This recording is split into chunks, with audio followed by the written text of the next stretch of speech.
आज की इस वीडियो में हम बात करेंगे इशू ऑफ डिबेंचर्स के न्यूमेरिकल क्वेश्चंस की।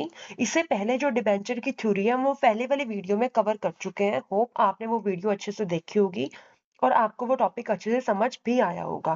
आज इस वीडियो में हम बात करेंगे न्यूमेरिकल क्वेश्चन की। इलस्ट्रेशन 1 के अंदर आपको क्या दे रखा है? Indian carpet limited issued 1,08% debentures of ₹100 each at par, payable as follow. Application पर ₹25, अलॉटमेंट पर ₹25, फर्स्ट कॉल पर ₹30, फाइनल कॉल पर ₹20। Public applied for 1,20,000 shares. Public apply करती है कितने शेयर्स के लिए? 120,000 डिबेंचर्स के लिए। सॉरी, यहाँ पर आपने जो इशू किए थे वो कितने इशू किए थे? 1,00,000 डिबेंचर्स आपने इशू किए थे, लेकिन पब्लिक अप्लाई करती है 1,20,000 के लिए।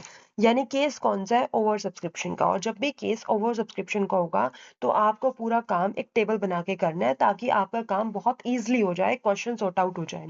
Application for 90,000 debentures were accepted in full. जब भी केस ओवर सब्सक्रिप्शन का होगा तो हमें प्रो राटा बेसिस पर अलॉटमेंट करनी पड़ती है। प्रो राटा बेसिस पर जो अलॉटमेंट की जाती है उसमें क्या किया जाता है? कुछ को रिजेक्ट कर दिया जाता है, कुछ को एक्सेप्ट किया जाता है, कुछ को प्रो राटा बेसिस यानी प्रपोर्शनेट बेसिस पर जो है वो अलॉट किया जाता है। तो यहाँ पर आपको क्या बता रखा है? 90,000 debentures were accepted in full. Application for 16,000 debentures were allotted 10,000 debentures and application for 14,000 debentures were rejected. यानी तीन कैटेगरी हमारी यहाँ पर बन गई, एक 90,000 डिबेंचर की, एक 16,000 डिबेंचर की, एक 14,000 डिबेंचर की। 90,000 वालों को आपने फुल जो है वो अलॉट कर दिया, 16,000 वालों को आपने अलॉट किया 10,000, 14,000 वालों को आपने टोटली रिजेक्ट कर दिया। Money over paid on application was utilise toward allotment. जो भी एक्स्ट्रा पैसा होगा वो आपको यूटिलाइज करना है, किसके ऊपर? अलॉटमेंट के ऊपर आपको यूटिलाइज करना है।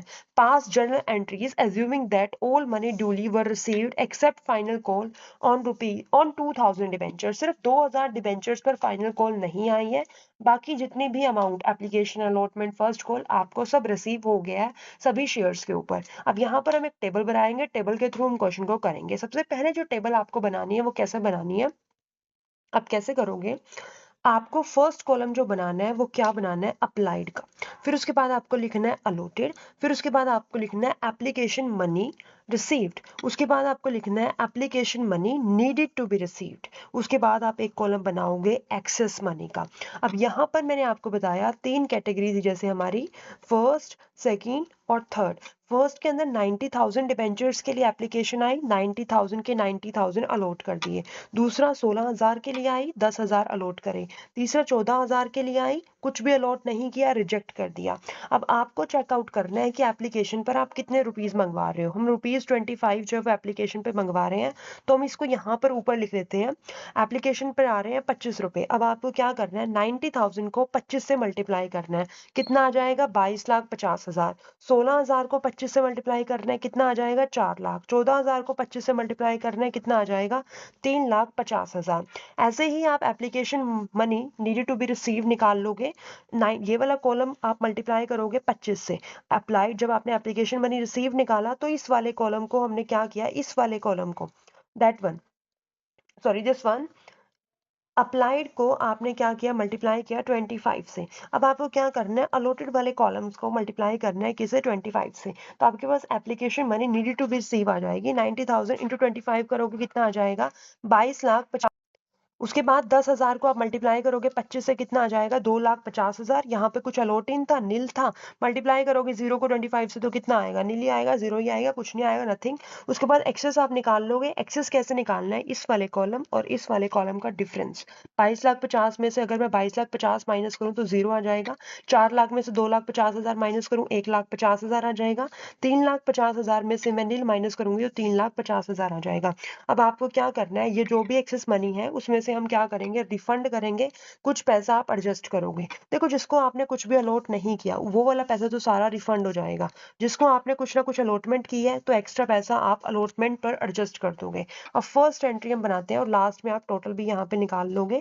टोटल इस वाले कॉलम का जो टोटल आया वो कितना आ गया? 1,20,000, क्योंकि एप्लीकेशन हमारे पास कितनी आई थी? 1,20,000 की। इस वाले कॉलम का जो टोटल आएगा वो कितना आएगा? 1 लाख, क्योंकि हमने जो एप्लीकेशन इनवाइट की थी वो 1 लाख के लिए की थी। इसका टोटल 30 लाख आ गया, इधर वाले का टोटल 25 लाख और इसका टोटल निकालने की जरूरत नहीं है।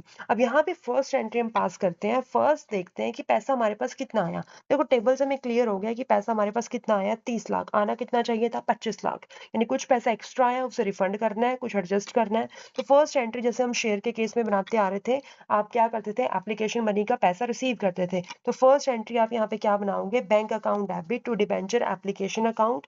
कितना पैसा आया, 30 लाख आप यहाँ पर डाल दोगे। उसके बाद अब यहाँ पर जो पैसा आना था वो तो कितना आना था, 25 लाख आना था। तो डिबेंचर्स अकाउंट में तो 25 लाख ही जाएगा।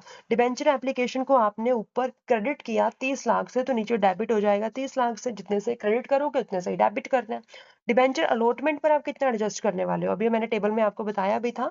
डिबेंचर अलॉटमेंट पर हम कितना एडजस्ट करने वाले हैं, 1,50,000, 3,50,000 को रिफंड करने वाले हैं बैंक अकाउंट के थ्रू। तो यहाँ पर आप क्या करोगे, टू बैंक में डाल दोगे 3,50,000, टू डिबेंचर अलॉटमेंट में डाल दोगे 1,50,000। डिबेंचर्स अकाउंट में 25 लाख चला जाएगा, डिबेंचर एप्लीकेशन अकाउंट में 30 लाख चला जाएगा। उसके बाद हम अलॉटमेंट मंगवाते हैं। अलॉटमेंट आप कितनी मंगवा रहे हो, 1 लाख हमारे पास डिबेंचर्स है, 1 लाख पर आप 25 रुपए जो वो मंगवा रहे हो, यानी कितना आ जाएगा, 25 लाख। और एंट्री क्या बनेगी, अलॉटमेंट की एंट्री पहले ड्यू होगी फिर पैसा रिसीव होगा।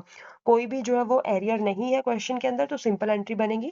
Debenture allotment account debit to debentures account, कितना आ जाएगा, 25 लाख। अब 25 लाख यहाँ पर आ गया, पैसा कितना आना था, 25 लाख। लेकिन 25 लाख में से 1,50,000 तो पहले रिसीव हो चुका है, जो एक्स्ट्रा मनी आपने एडजस्ट करी है, यानी कितना बचा, 23,50,000।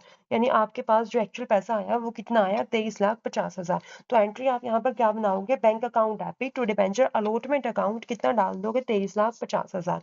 उसके बाद फर्स्ट कॉल को ड्यू करते हैं। फर्स्ट कॉल पर कितना मंगवा रहे हो, 30 रुपए मंगवा रहे थे, 1 लाख डिबेंचर्स है, कितना आ जाएगा, debenture first call account debit to debentures account, कितना, 30 लाख हो जाएगी ये एंट्री। उसके बाद आपको क्या करना है, एंट्री पैसा रिसीव करने की करोगे, bank account debit to debenture first call account, कितना, 30 लाख आ जाएगा।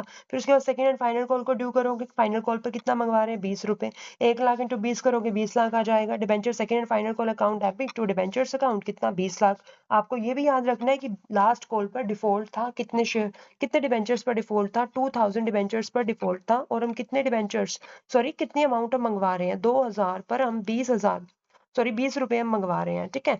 यानी आपके पास 40,000 रुपए कम आए होंगे, आने थे 20 लाख, 40,000 कम आए।